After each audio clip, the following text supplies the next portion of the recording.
Hello. അപ്പോൾ ഇന്ന് ഞങ്ങൾ രണ്ടുപേരും കൂടി ഞാനും ഇല്ലാതെ എങ്ങടാ പോകണമെന്ന് വിചാരിക്കേണ്ട കേട്ടോ. നമ്മൾ വീട്ടിലേക്ക് കുറച്ച് മീൻ കുഞ്ഞുങ്ങളെ വാങ്ങാൻ വേണ്ടിയിട്ട് വന്നതാണ്. നമുക്കിവിടെ അങ്ങനെ പെറ്റ് ഷോപ്പുകൾ പരിചയമൊന്നുമില്ല.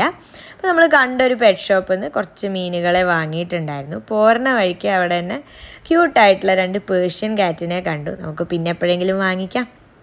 അങ്ങനെ ഞങ്ങൾ മീനുകളെയൊക്കെ വാങ്ങി വീട്ടിലെത്തി. ഞങ്ങൾ വീട്ടിലെത്തിയപ്പോഴേക്കും യാനു ജസ്റ്റ് എഴുന്നേറ്റിട്ടേ ഉണ്ടായിരുന്നുള്ളൂ. അങ്ങനെ ഞാൻ അവനെ പോയി എടുത്തു. അപ്പോൾ ഇവിടെ എന്താ നടക്കണമെന്നുള്ള രീതിയിൽ ചുറ്റും നോക്കുന്നുണ്ടായിരുന്നു. പിന്നെ അവൻ അങ്ങോട്ട് സെറ്റായി. അപ്പോൾ ഞാൻ ഇനി അവനിതാ നമ്മൾ വാങ്ങിച്ചിട്ടുള്ള മീനുകളെ കാണിക്കാൻ പോവുകയാണ്. ആദ്യം കണ്ടപ്പോൾ അവന് പ്രത്യേകിച്ചൊരു എക്സ്പ്രഷനൊന്നും ഉണ്ടായിരുന്നില്ല. പിന്നെ അതിങ്ങനെ പതുക്കെ നീന്തുന്നത് കളകുന്നതൊക്കെ കണ്ടപ്പോൾ അവനത് ഇഷ്ടമായി. അവൻ ചിരിച്ച് എനിക്കിഷ്ടമായി എന്നുള്ള പോലെ നമ്മളോട് പറയുന്നുണ്ട്.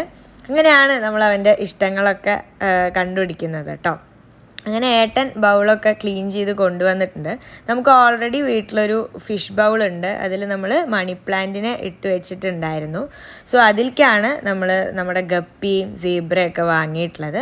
പിന്നെ 2 കളറുള്ള മീനുകളെ വാങ്ങിയിട്ടുള്ളത് അവനൊരു കൗതുകം ആയിക്കോട്ടെ എന്ന് വിചാരിച്ചിട്ട് നമ്മൾ വാങ്ങിയതാണ്. അങ്ങനെ നമ്മൾ മീനുകളെ 2 ബൗളിലേക്ക് ആക്കി മാറ്റിയിട്ടുണ്ട്. കാണാൻ നല്ല ക്യൂട്ടായിട്ടുണ്ട് കേട്ടോ. നമുക്കും ഇങ്ങനെ ഡൈനിങ് ടേബിളിൽ വന്നിരിക്കുമ്പോൾ കാണാനൊരു രസമല്ലേ. അപ്പോൾ അത്രയേ ഉള്ളൂ ഇന്നത്തെ ഈ ഒരു വീഡിയോ. നമുക്ക് വേറെ വീഡിയോയിൽ കാണാം. Take care. Bye bye.